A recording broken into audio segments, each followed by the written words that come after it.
What's up, horror horde? This is your boy Horror Gamer back with another video for you, and as you can tell by the title of this video, this is another Horror Gamer Reviews. Now, if you're new to Horror Gamer Reviews, well, basically that's it. I take a movie, I review it for the channel, and then I get your guys' inputs, whether you enjoyed the movie, whether you hated the movie, whether it's worth the hype that surrounds the movie, or whether it just kind of fell a little short. But just know that all of your boy Horror Gamers reviews have, that's right, spoilers in them all day, every day. So if you haven't seen this movie, pause this, go check it out.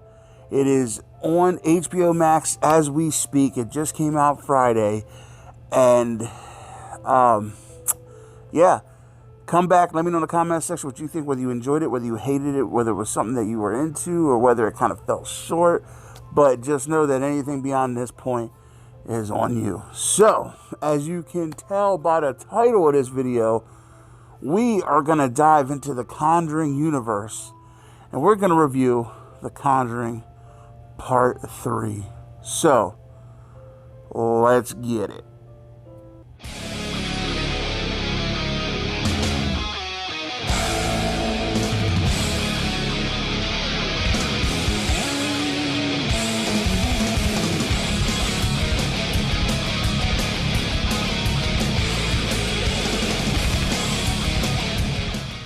Alright, so in The Conjuring Part 3, we have Ed and Lorraine Warren, and it's at the beginning of the movie. They're in Connecticut, and they're doing an exorcism on David Glaxel, which is a little 8-year-old boy who gets ultimately possessed by a demon after they move into their new house.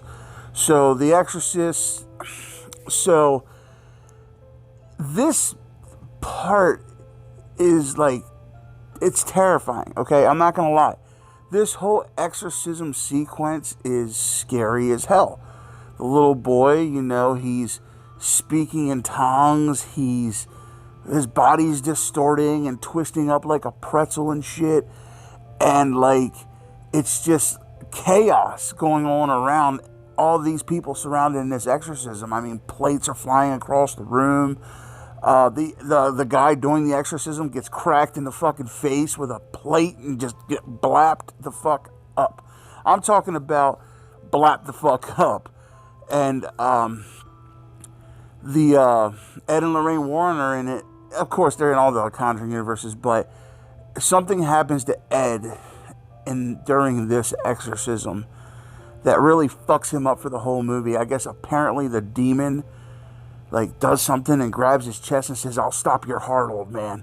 And like it fucks his heart up, like to the point where he's literally in the hospital for like the beginning of the movie. He had to have heart stents put in and shit. Like, I mean, this demon fucked him up.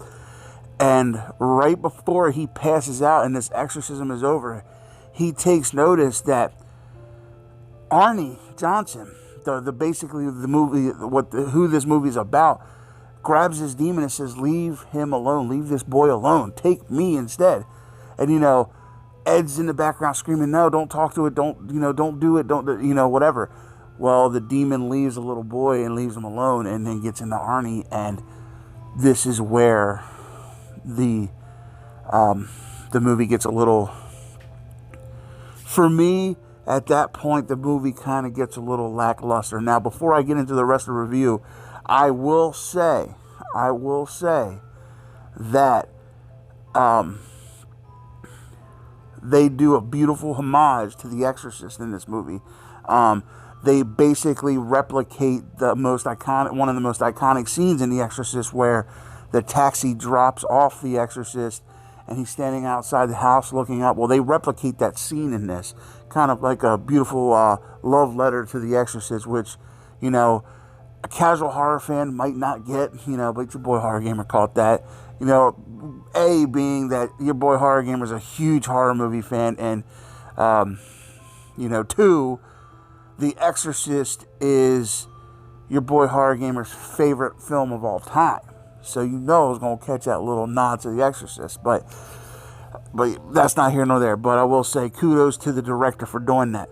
Now, here is where the movie for me kind of tampers off a little bit. I feel like what they did in this movie was they showed the scariest sequence at the beginning, and then the rest of the movie was, like I said, the movie is not bad. Don't get me wrong about when I'm telling you this. The movie is not a bad movie. It's not a bad movie by any means. It's just, is it as good as the first two? Absolutely not. It doesn't even hold a candle to one, and it's, it's not as good as two either. It fades off for me where, he's now possessed, and he fixes this radio for his landlord, and his landlord's like this fucking alcoholic drunk, like super, like just pushy drunk guy, you know what I'm saying? And he's trying to like have a party, like the landlord, he's like having a party with himself, all fucking wasted and just being very pushy on people and stuff. And Arnie ends up like seeing something different and ends up killing his landlord, like stabbing him 22 times. The number 22 plays a part in this movie. But, ends up killing him, and as he's walking, like, he's just all blapped up, and he's covered in blood, and his eyes are all, like, demonic and shit, and he's walking, and he gets stopped by the police officer, and, this is where that story unfolds, where he goes to prison, and, like, you guys know the story of, like, his trial and everything, where his defense was, the devil made me do it, like, I don't remember anything, and, it was funny, because the one part in the movie, the Warrens are trying to get this attorney to represent him, and she wasn't going with it because she don't believe in like the spiritual aspect, and Ed and Lorraine were like, okay, I'll tell you what, come over to our house later, we'll introduce you to Annabelle, and if that doesn't change your mind, then we'll go elsewhere. And then like in the very next scene, she's there representing Arnie, so Annabelle changed her mind, because I don't know if a lot of you know this, the Warrens actually have, like, in their home, all these cursed objects. They have a museum, like, in their basement of all these cursed objects that they obtained throughout cases throughout the years. And Annabelle is one of them. And you can actually, as far as I know, still go and do a tour of their basement. Their kids now run it because, unfortunately, we just recently lost Lorraine. I think back in 2019, and Ed died like in I forget what year he died. He died years ago. But I think their kids still run their museum and stuff, and you can actually take a tour, but you're told, do not touch anything, you know what I mean? Because you don't want nothing coming back with you. And the last I heard, they still have a priest come in every so often to bless the cursed objects, to make sure everything's contained and everything's on lockdown. So, but anyway, and so the rest of the movie, you find out that it was like a witch, some kind of like witch altar that she marked these people, and the demon is actually under contract with her, that her soul, some about her soul, and it was just weird. Like, it was a thrown around thing where the demon wasn't actually like targeting them out of like demonic spite like other exorcism movies and stuff. The demon was basically on a leash and made a deal with like this witch that, I forget how it went, but she had to provide him with 3 souls, and then the curse would be over or whatever. And that's how she was doing it. And it was, I don't know, once they threw witchcraft in it, for me, it kind of really faded off. It's like, oh, wow, a witch summoned a demon, I watch a lot of Supernatural, so, you know what I mean? I'm saying, well, go get Sam and Dean Winchester. They'll come in here and lay everybody fuck out, you know what I mean? Like, but, like I said, all in all, it wasn't a bad movie. It was fun. It did have its scares. Typical Conjuring universe. It had its scares.